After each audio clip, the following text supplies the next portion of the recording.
Welcome and welcome back to Word Wonder. Have you already mastered the common and proper nouns that I explained in the previous video? Because today we will proceed with learning about concrete and abstract nouns.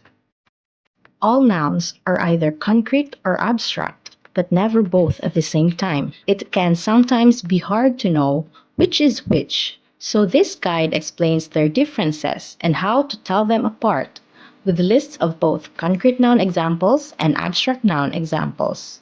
Anything that you can see, touch, smell, taste, or hear is a concrete noun.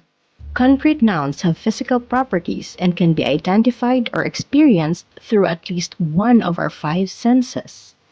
In short, they are tangible and physical. However, abstract nouns are the opposite of concrete nouns. They have no physical properties and cannot be perceived by any of our five senses. They can only be thought of or felt emotionally, but not physically. Therefore, they are intangible and non physical. Here are some examples of concrete and abstract nouns.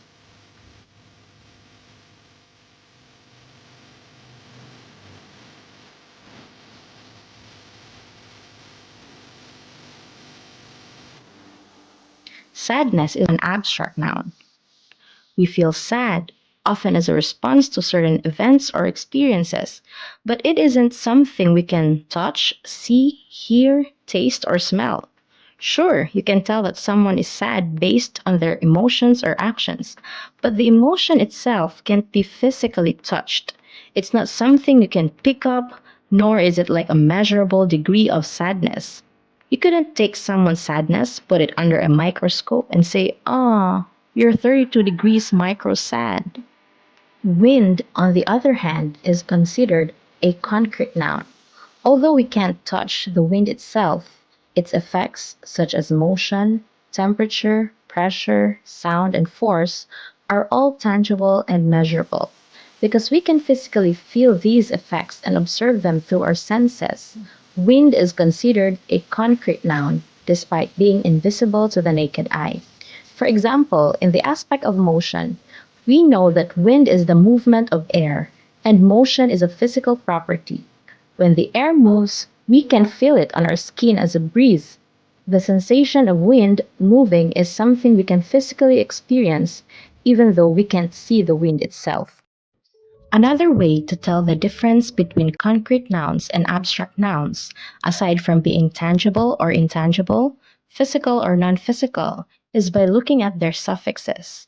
Many abstract nouns are formed by adding specific suffixes to adjectives or verbs. Here are some examples.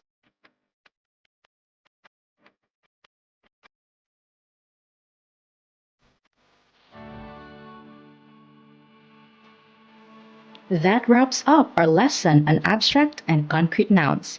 We've learned how concrete nouns represent tangible or physical things that we can interact with using our senses, while abstract nouns represent ideas, emotions, or concepts that do not have physical properties. Remember, looking at suffixes can also help you spot abstract nouns, as many of them are formed by adding specific endings to adjectives or verbs. Keep practicing, and you'll soon be able to identify these nouns easily in sentences. Thanks for joining me today, and stay tuned for more lessons on Word Wonder. If you enjoyed this video, please like, subscribe, hit the notification bell below, and share your thoughts in the comment section. Until next time!